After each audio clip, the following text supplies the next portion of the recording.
Nice, take a nap. Good luck sleeping. Đâu nữa, thì có thể thực hiện được.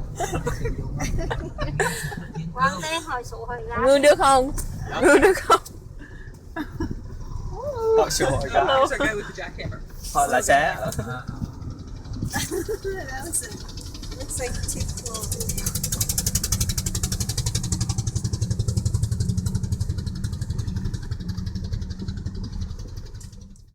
A Lưới, they came from what used to be Laos, were part of Indochina, right? So Indochin was really 3 countries combined, according to the French.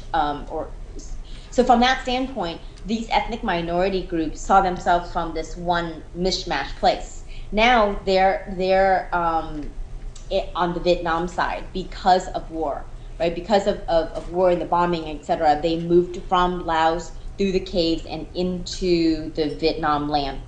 Well, I'm very much, I feel this very strong kinship to this group. They make a really wonderful product, and they are one of 28 without a written language. So how they communicate is really through their arts and craft. The women, though, do these beautiful beading, right? People actually mix up. Most people don't understand the ethnic minority groups, not even the Vietnamese.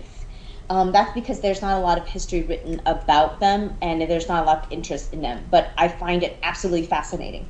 So they're traditionally and historically, all the colors and what you see are all colors from trees and shrubs, and the old actually can identify which trees, which shrubs. We're working with this group now to try to bring some of the plant seedling and have it planted in Vietnam so that we can continue that tradition. Currently, though, what we're trying to do is actually support this type of work so that it continues. Now, what's very interesting is that we think that what they bead, what they put together, is actually a story. It's how the women communicate about where they are, how they live, what season it is, because all of the symbols actually mean something to them. Because they don't have a written language, this is part of their way of communication. So during a very special event like a wedding, a birth, a death, they would make these beautiful long a cloth, and they would give it away, and that's how they communicate how they feel.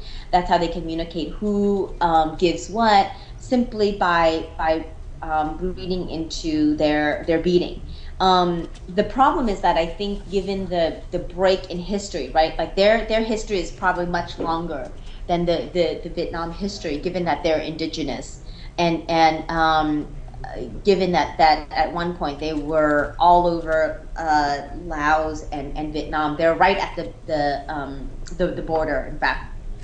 So I believe that their language, in some sense, has been stumped, right? And so what's been very popular in the past 30 years is this idea of buying from the indigenous, like the Sapa would make the same thing. The certain indigenous group would make the same thing, simply because that's a demand that in the tourist market. But the reality is that there is a language written in these fabric that's actually being extinguished. And what we're trying to do is actually revive it again and make it an economy for them. Because once the fabric can be traded and can be recreated into, let's say, for our purpose, modern design and modern fashion, and we can find a market for them, then they will begin to speak and to tell about their livelihood and their stories, right? Because it's all really written in the fabric. Actually, I have a team of 3. Rachel Carson, who is from New Jersey. She's an American beautiful American Jewish gal from New Jersey who had a fellowship, went to Hue, and now call herself Lei Thi Soai.